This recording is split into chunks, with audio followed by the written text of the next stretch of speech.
नमस्कार दोस्तों, आज की पहली और बड़ी खबर। जम्मू कश्मीर चुनाव, बीजेपी का घोषणा पत्र जारी। 5 लाख रोजगार, हर साल 2 फ्री सिलेंडर देने का वादा। अमित शाह बोले 370 की वापसी कभी नहीं होगी। देखिए दोस्तों, बीजेपी ने जम्मू कश्मीर विधानसभा चुनाव के लिए पार्टी का घोषणा पत्र जारी किया। गृह मंत्री अमित शाह ने कहा कि कॉलेज छात्रों को हर साल 3000 रुपए यातायात भत्ता दिया जाएगा। 10वीं क्लास में पढ़ने वाले स्टूडेंट्स को टैबलेट और लैपटॉप मिलेगा। उन्होंने कहा 5 लाख रोजगार दिए जाएंगे। उज्ज्वला योजना के लाभार्थियों को हर साल 2 फ्री LPG सिलेंडर दिया जाएगा। अटल आवास योजना के जरिए भूमिहीन लोगों को 5 मरला यानी कि 1 बीघा जमीन मुफ्त दी जाएगी। जम्मू कश्मीर में विधानसभा की 90 सीटें हैं, जिनमें से 47 घाटी में और 43 जम्मू संभाग में है। प्रदेश में 18 सितंबर, 25 सितंबर और 1 अक्टूबर को 3 फेज में चुनाव होना है। नतीजे 8 अक्टूबर को आएंगे। वहीं दोस्तों, इस घोषणा पत्र में सबसे बड़ी बात यह रही कि गृह मंत्री अमित शाह ने कहा है कि 370 की वापसी कभी नहीं होगी। जी हां, अमित शाह ने कहा कि जम्मू कश्मीर भारत का है, था और रहेगा। 10 साल में राज्य का विकास हुआ है और रहा है। आज धारा 370 और 35 से बीते दौरों की बात बन गई है। अब ये हमारे संविधान का हिस्सा नहीं है। ये सब PM नरेंद्र मोदी के ताकतवर फैसले से हुआ। धारा 370 इतिहास बन गई है, हम इसे कभी आने नहीं देंगे।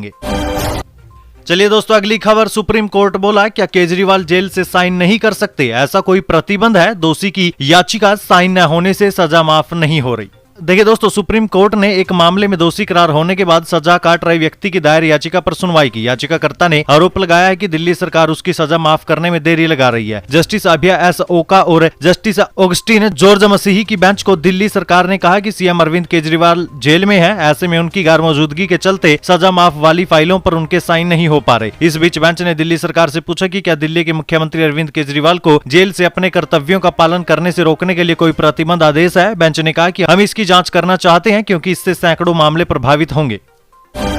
वक्फ बिल पर JPC की चौथी बैठक। ASI को पुराने कानून से 5 दिक्कतें, शिवसेना बोली। विपक्षी सांसद अपना वोट बैंक बचा रहे। देखिए दोस्तों, वक्फ बिल में संशोधन के लिए ज्वाइंट पार्लियामेंट्री कमेटी की चौथी बैठक हुई थी। इसमें आर्कियोलॉजिकल सर्वे ऑफ इंडिया यानी कि ASI की टीम भी शामिल हुई। टीम ने कमेटी को प्रेजेंटेशन के जरिए बताया कि नया संशोधन बिल पुराने स्मारक को सुरक्षित रखने के लिए जरूरी है। चौथी बैठक में विपक्ष और विपक्ष के सांसदों के बीच हंगामा हो गया। शिवसेना यानी शिंदे गुट सांसद ने नरेश महास्के ने कहा कि मीटिंग में विपक्ष सिर्फ विरोध कर रहा है, विपक्ष को सिर्फ विरोध करना आता है। विपक्ष सांसदों में कंपटीशन चला रहा है कि कौन कितना विरोध कर स्पीच दे सकता है। ओवैसी के भाषण देने के बाद अन्य मेंबरों ने भी अपना वोट बैंक सुरक्षित रखने के लिए विरोध किया। मैं विपक्ष से देश और संविधान के हित के बारे में सोचने का आग्रह करता हूं। उन्हें लोगों के बीच भ्रम पैदा करना बंद कर देना चाहिए।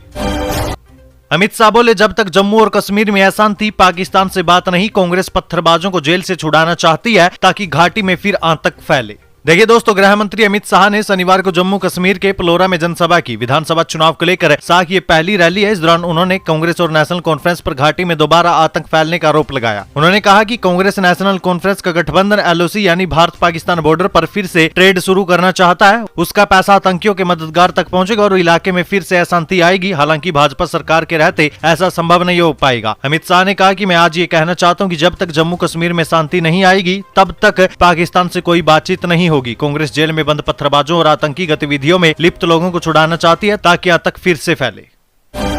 PM मोदी ने नेशनल टीचर अवार्ड विनर से बात की। तमिलनाडु टीचर से बोले, सभी को भ्रम है, वहां सब इंग्लिश जानते हैं, मातृभाषा भी जरूरी। देखिए, PM नरेंद्र मोदी ने नेशनल टीचर्स अवार्ड विनर से मुलाकात की। इस साल 82 शिक्षकों को ये अवार्ड दिया जाएगा। PM ने कहा कि आज के युवाओं को विकसित भारत के लिए तैयार करने में टीचर्स की अहम जिम्मेदारी है। मोदी ने न्यू एजुकेशन पॉलिसी पर भी चर्चा की। इस दौरान तमिलनाडु से आई एक टीचर ने बताया कि उनके इलाके में कई लोग लोकल लैंग्वेज में पढ़ना चाहते हैं। इस पर PM ने कहा कि हमारे बीच तो यही भ्रम है कि तमिलनाडु में सब इंग्लिश जानते होंगे, इसलिए नई शिक्षा नीति में मातृभाषा पर जोर दिया गया है। चलिए दोस्तों, अगली खबर हरियाणा विधानसभा चुनाव को लेकर आ रही है। कांग्रेस नेता बोले, दीपेंद्र हुड्डा ने भाई का गला काटा, टिकट न मिलने पर बागी हुए। कहा, पूर्व CM को पिता की तरह मानता हूं। देखिए, हरियाणा विधानसभा चुनाव को लेकर कांग्रेस द्वारा जारी की गई 32 प्रत्याशियों की सूची के बाद पार्टी के अंदर ही घमासान मचा हुआ है। डॉक्टर कपूर सिंह नरवाल और राजेश जून के बाद अब जीता हुड्डा ने भी बगावत कर दी। जीता हुड्डा को पूर्व CM भूपेंद्र सिंह हुड्डा का करीबी माना जाता है। वो बड़ौदा विधानसभा सीट पर अपना दावा ठोक रहे थे, लेकिन कांग्रेस ने यहाँ से विधायक इंदुराज सिंह नरवाल को उम्मीदवार बनाया है। वहीं अब टिकट न मिलने से नाराज जीता ने कांग्रेस पर राजनीतिक हत्या का आरोप लगाया। उन्होंने कहा कि टिकट को लेकर मेरी बात भूपेंद्र सिंह हुड्डा से नहीं हुई थी। मैं उनको बाप की तरह मानता हूँ। मैं उनके सामने कम ही बात करता हूं, वो इसलिए क्योंकि वो मेरे पिता के अच्छे मित्र थे। मैं दीपेंद्र हुड्डा को अपना भाई मानता था, लेकिन इस चुनाव में दीपेंद्र हुड्डा ने भाई का गला काटने का काम किया है। बृजभूषण को बजरंग की चेतावनी। सिंह ने कहा, विनेश के खिलाफ करूंगा प्रचार। पुनिया बोले, हिम्मत है तो आओ हरियाणा।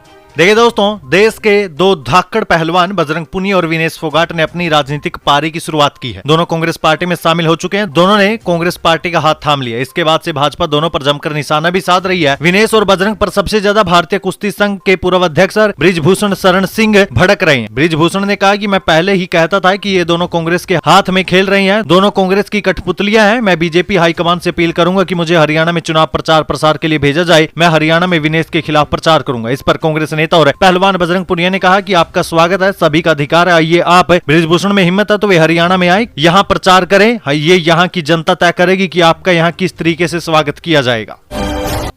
हरियाणा बीजेपी में 40 नेताओं के इस्तीफे से हड़कंप, बागियों से 1-to-1 बातचीत, 2 केंद्रीय मंत्रियों समेत सीएम कैंडिडेट्स की ड्यूटी लगाई।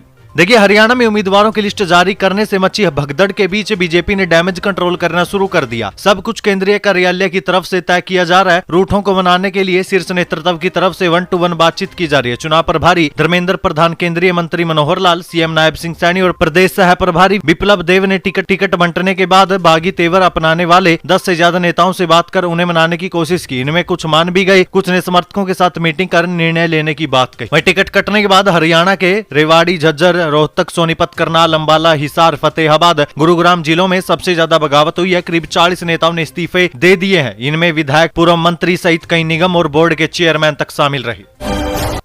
हरियाणा में आम आदमी पार्टी और कांग्रेस के बीच सीट शेयरिंग पर सहमति नहीं। 50 सीटों पर अकेले लड़ेगी आम आदमी पार्टी। सपा का विधानसभा चुनाव लड़ने से इनकार। देखिए दोस्तों, हरियाणा विधानसभा चुनाव में कांग्रेस और आम आदमी पार्टी में सीट शेयरिंग पर सहमति नहीं बनी है। अब दोनों पार्टियां अलग अलग चुनाव लड़ सकती है। कांग्रेस के रुख को देखते हुए आम आदमी पार्टी ने 50 सीटों पर लड़ने की पूरी तैयारी कर ली है। हालांकि इसे लेकर दोनों पार्टियों की तरफ से कोई बयान नहीं आया। इस बीच कांग्रेस नेता रणदीप सिंह सुरजेवाला ने कहा कि हमने आलाकमान को कह दिया है कि पार्टी राज्य में आम आदमी पार्टी के बिना भी चुनाव लड़ने में सक्षम है। वहीं दोस्तों, इन दोनों ही पार्टियों के गठबंधन न होने के पीछे की 3 बड़ी वजह सामने आई है। पहली बात यह है कि आम आदमी पार्टी ने 10 सीटें मांगी, लेकिन कांग्रेस सिर्फ 3 देना चाहती है। साथ ही एक शर्त भी लगाई कि आम आदमी पार्टी शहरी क्षेत्रों की सीटों पर चुनाव लड़े। वहीं दूसरी वजह यह है कि आम आदमी पार्टी का कहना है कि पंजाब और दिल्ली में हमारी सरकार है, इसलिए इन राज्यों के बॉर्डर से सटी सीटें हमें दी जाए, लेकिन कांग्रेस इसके लिए राजी नहीं है। तीसरी वजह है पूर्व सीएम भूपेंद्र सिंह हुड्डा समेत कुछ कांग्रेस नेता गठबंधन के पक्ष में ही नहीं है। हरियाणा चुनाव में एकजुट हो सकता है देवीलाल परिवार। दिग्विजय बोले, ओपी चौटाला चुनाव लड़े तो नामांकन वापस लूंगा। आदित्य किनेलो में वापसी संभव। देखिए, हरियाणा में देवीलाल परिवार फिर से एक हो सकता है। इसके संकेत भाजपा में फूट से हरियाणा की राजनीति में तेजी से बदल रहे समीकरण से मिल रही हैं। 2019 विधानसभा चुनाव से पहले अलग हुआ चौटाला परिवार 2024 विधानसभा चुनाव से पहले एक हो सकता है। बीते दिन डबवाली में इसके संकेत दिग्विजय चौटाला ने दिए। दिग्विजय चौटाला ने कहा कि अगर बड़े चौटाला साहब यानी ओम प्रकाश चौटाला चुनाव लड़ते हैं तो मैं डबवाली से चुनाव नहीं लड़ूंगा। उनके सामने परिवार का कोई सदस्य चुनाव में नहीं उतरेगा। मैं दोस्तों, इधर ओम प्रकाश चौटाला के छोटे भाई जगदीश चौटाला के बेटे आदित्य चौटाला भाजपा से बागी हो गए हैं। कहा जा रहा है कि वो भाजपा छोड़ इनेलो में आ सकते हैं। ओम प्रकाश चौटाला से उनकी बातचीत हो चुकी है। समर्थकों से 8 सितंबर यानी आज बैठक कर इसकी घोषणा कर सकते हैं। विनेश फोगाट और बजरंग पुनिया ने कांग्रेस ज्वाइन की। कहा, बुरे वक्त में बीजेपी छोड़ दूसरी पार्टियों ने साथ दिया। बजरंग किसान कांग्रेस के चेयरमैन बने। देखिए, हरियाणा विधानसभा चुनाव के 30 दिन पहले रेसलर विनेश फोगाट और बजरंग पुनिया कांग्रेस में शामिल हो गए, जिसके बारे में हमने आपको पहली खबरें बताया था। विनेश जुलाना सीट से चुनाव लड़ेगी। उधर बजरंग को ऑल इंडिया किसान कांग्रेस का वर्किंग चेयरमैन बनाया गया है। इससे पहले दोनों कांग्रेस अध्यक्ष मल्लिकार्जुन खड़गे से उनके आवास पर भी मिले थे और फिर कांग्रेस मुख्यालय पहुंचे। हरियाणा में एक फेज में 5 अक्टूबर को मतदान होगा। रिजल्ट 8 अक्टूबर को आएगा। सैलजा और सुरजेवाला के बाद दीपेंद्र हुड्डा ने भी दावेदारी ठोकी। हरियाणा विधानसभा चुनाव लड़ना चाहते हैं। लिस्ट से पहले समर्थकों ने प्रभारी की गाड़ी घेरी। देखिए, हरियाणा में सिरसा सांसद कुमारी सैलजा और राज्यसभा सांसद रणदीप सिंह सुरजेवाला के विधानसभा चुनाव लड़ने की सूरत में रोहतक सांसद दीपेंद्र हुड्डा ने भी दावेदारी ठोकी है। कांग्रेस सूत्रों के मुताबिक मधुसूदन मिस्त्री की अगुवाई में बनी दूसरी कमेटी में दीपेंद्र हुड्डा ने ये इच्छा जताई। इधर कांग्रेस ने करीब 78 सीटों पर अपने कैंडिडेट फाइनल कर लिए हैं। वहीं पेंडिंग 12 सीटों के लिए एक सब कमेटी बनाई थी। इसमें मधुसूदन मिस्त्री, अजय माकन और दीपक बाबरिया को शामिल किया गया था। इसी में सैलजा और सुरजेवाला वाली सीट भी शामिल थी। हालांकि कांग्रेस के प्रदेश प्रभारी दीपक बाबरिया ने कहा कि अभी तक सांसदों को चुनाव लड़ने की इजाजत नहीं दी गई है। चलिए दोस्तों, अगली खबर उत्तर प्रदेश से निकल कर आ रही है। उत्तर प्रदेश के गोरखपुर में उपराष्ट्रपति बोले, 2017 से पहले यूपी डर की चपेट में था। योगी की तारीफ की। कहा, नजर गिद्ध जैसी, मेरे ससुर से ज्यादा मुझ पर होमवर्क किया। देखिए, उत्तर प्रदेश के गोरखपुर में उपराष्ट्रपति जगदीप धनखड़ ने सीएम योगी की तारीफ की। कहा, वैसे तो योगी की दृष्टि पैनी है, लेकिन मेरे मामले में गिद्ध जैसी नजर रही है। मेरी पढ़ाई के बारे में इतना बड़ा होमवर्क कर लिया जितना मेरे ससुर ने भी नहीं किया था। धनखड़ ने कहा कि 2017 से पहले उत्तर प्रदेश डर की चपेट में था। आम आदमी परेशान था, कानून का राज नजर नहीं आता था। उपराष्ट्रपति ने बीते दिन 176 करोड़ की लागत से तैयार सैनिक स्कूल का इनॉग्रेशन किया। इस दौरान सीएम योगी भी उनके साथ मौजूद थे। 4 महीने आईसीयू में रहे, अब देश को दिलाया मेडल। पैरा ओलंपिक के ब्लाइंड जूडो में पहला पदक। पीएम मोदी ने कपिल परमार से की बात। देखिए दोस्तों, पीएम नरेंद्र मोदी ने पैरा ओलंपिक के ब्लाइंड जूडो में देश को पहला पदक दिलाने वाले कपिल परमार से फोन पर बातचीत की। कपिल परमार और उनके कोच मुनवर अली अंजान का लखनऊ से जुड़ाव है। परमार की ट्रेनिंग हजरतगंज के हलवासिया अकादमी में हुई है। बृजभूषण शरण सिंह बोले, बीजेपी विरोध करती है तो एफआईआर दर्ज नहीं होती। यौन शोषण केस की चार्जशीट भी दाखिल नहीं होती। राहुल और प्रियंका ने साजिश की। देखिए, पहलवान विनेश फोगाट और बजरंग पुनिया के कांग्रेस में शामिल होने पर बाहुबली बृजभूषण शरण सिंह ने कहा कि 18 जनवरी 2023 में जंतर मंतर पर धरना शुरू हुआ। उस वक्त मैंने कहा था कि ये खिलाड़ियों का आंदोलन नहीं है, इसके पीछे कांग्रेस है, खासकर भूपेंद्र हुड्डा, प्रियंका गांधी और राहुल गांधी। बृजभूषण ने कहा कि आज ये बात साबित हो चुकी है कि पूरे आंदोलन में जो हमारे खिलाफ षड्यंत्र किया गया उसमें कांग्रेस शामिल थी और इसका नेतृत्व हरियाणा के पूर्व सीएम भूपेंद्र सिंह हुड्डा ने किया था। जनवरी 2022 में शुरू हुआ ये पूरा ड्रामा अब समाप्त हो चुका है। विनेश और बजरंग उन पहलवानों में से हैं जिन्होंने बृजभूषण सिंह पर यौन शोषण के आरोप लगाए और प्रदर्शन किया।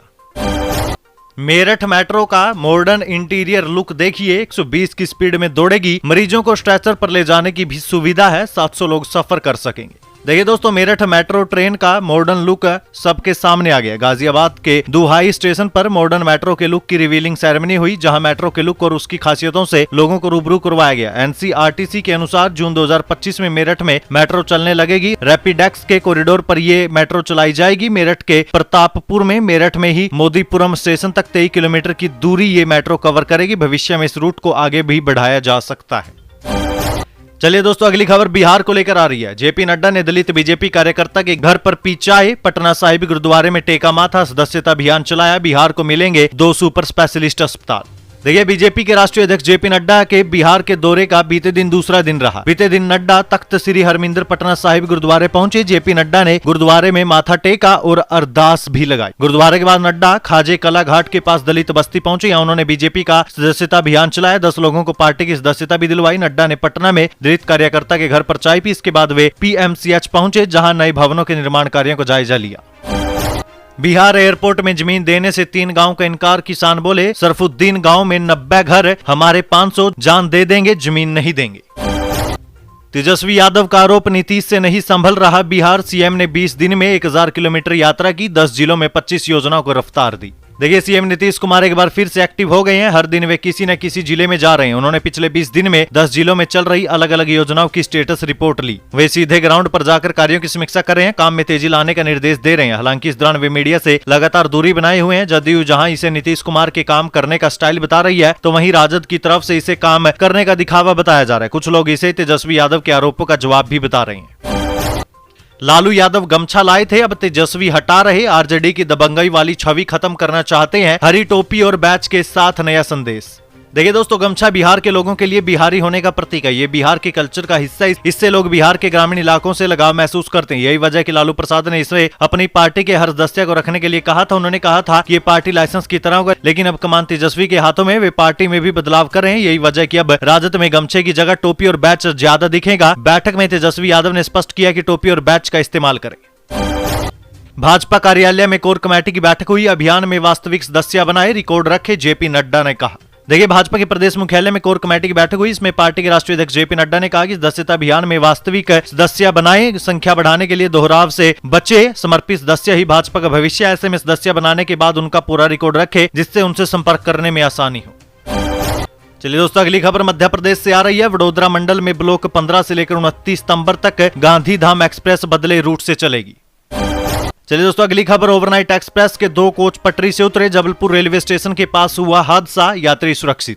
देखिए दोस्तों, इंदौर से चलकर जबलपुर आने वाली ओवरनाइट एक्सप्रेस के 2 कोच बीते दिन जबलपुर रेलवे स्टेशन के पास पटरी से उतर गए। इनमें एक पार्सल और एक एसी कोच है। घटना में किसी तरीके के जान माल के नुकसान की खबर नहीं है। जानकारी मिलते ही पश्चिम मध्य रेलवे यानी WCR की महाप्रबंधक शोभना बंदोपाध्याय मौके पर पहुंची। उन्होंने हादसे की जांच के आदेश दिए हैं।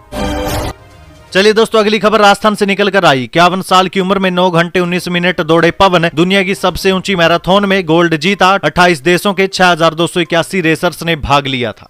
देखिए दोस्तों, राजस्थान के सीकर के पवन कुमार ढाका ने दुनिया की सबसे ऊंची लद्दाख मैराथन में अपनी एज कैटेगरी में पहला स्थान हासिल किया। वहीं उनकी ओवरऑल रैंक 15वीं रही। 51 साल की उम्र में उन्होंने 72 किलोमीटर की मैराथन को 9 घंटे 19 मिनट 11 सेकंड में पूरा किया। इसके लिए उन्होंने 2023 में 42 किलोमीटर मैराथन दौड़कर क्वालिफाई किया था। इस मैराथन में 6 सितंबर को 28 देशों के 6281 रेसर्स ने भाग लिया था। राजस्थान के सबसे बड़े सरकारी हॉस्पिटल में खून की कमी, ए और AB पॉजिटिव की सबसे ज्यादा कमी, आने वाले समय में और बढ़ सकती है मांग। देखिए दोस्तों, राजस्थान के सबसे बड़े SMS हॉस्पिटल में इन दिनों खून की कमी हो गई है। यहाँ ब्लड बैंक में ब्लड नहीं होने से अब चिंता बढ़ती जा रही है। इसी को देखते हुए हॉस्पिटल मैनेजमेंट की ओर से शहर की सामाजिक संस्थाओं को डोनेशन कैंप करवाने की अपील की जा रही है। राजस्थान में तेजस और सुखोई 30 ने आसमान में दिखाए करतब। सूर्य किरण के 9 हॉक्स विमान ने धुएं से बनाया तिरंगा। 24 देशों के जवानों ने किया योग। देखिए, भारतीय वायुसेना का सबसे बड़ा अभ्यास तरंग शक्ति फेज 2 जोधपुर एयरफोर्स स्टेशन पर चल रहा है। शनिवार को ओपन डे शो हुआ। उस आसमान में भारतीय लड़ाकू विमान सुखोई 30, तेजस और हेलीकॉप्टर प्रचंड ने करतब दिखाई। सूर्य किरण के 9 हॉक्स विमान ने आसमान में तिरंगा बनाया और दर्शकों को रोमांचित किया। राजस्थान के जैसलमेर आया 300 प्रवासी कुर्जा पक्षियों का झुंड। हजारों किलोमीटर का सफर तय कर तालाबों पर डाला डेरा। 6 महीने रुकेंगे। देखिए, जैसलमेर में बारिश के बाद प्रवासी पक्षी कुर्जा के एक झुंड ने देगराय ओरण तालाब पर डेरा डाल लिया है। करीब 300 कुर्जा पक्षियों के झुंड के आने से पर्यावरण प्रेमी खुश है। पर्यावरण प्रेमी सुमेर सिंह सावता का कहना है कि अब प्रवासी पक्षियों का आना लगातार जारी रहेगा। ठंडे देशों में इन दिनों तेज ठंड पड़ना शुरू होने से ये पक्षी गर्म देशों की तरफ पलायन करते हैं। 21 साल में टूटा राजस्थान के बिसलपुर बांध के भरने का रिकॉर्ड। पहली बार बांध सितंबर में छलका। इससे पहले 6 बार अगस्त में ही भरा। सुनीता विलियम्स के बिना स्पेसक्राफ्ट धरती पर लौटा। स्टार लाइनर की रेगिस्तान में लैंडिंग। नासा ने खराबी के चलते खाली वापस लाने का फैसला किया था। पंजाबी सिंगर करण औजला को जूता मारा, चेहरे पर लगा। लंदन में लाइव कॉन्सर्ट का वाकया, गुस्साए सिंगर ने मंच से निकाली गालियां। देखिए, बॉलीवुड गाना तोबा तोबा गाने वाले पंजाबी सिंगर करण औजला इन दिनों यूके टूर पर है। लंदन में उनका कॉन्सर्ट चल रहा था। इस दौरान किसी ने उन पर जूता फेंक दिया। गुस्साए करण औजला ने स्टेज से ही गाली गलौज शुरू कर दी और जूता फेंकने वालों को स्टेज पर आने की चुनौती भी दी। आखिर में उन्होंने युवाओं से ऐसा न करने और सम्मान देने की अपील की। दरअसल लंदन शो के दौरान वो स्टेज पर परफॉर्म कर रहे थे। इस दौरान उनकी बाईं तरफ सफेद रंग का जूता स्टेज की तरफ आया और सीधे करण औजला के चेहरे पर लगा, जिसके बाद करण औजला भड़क गए थे।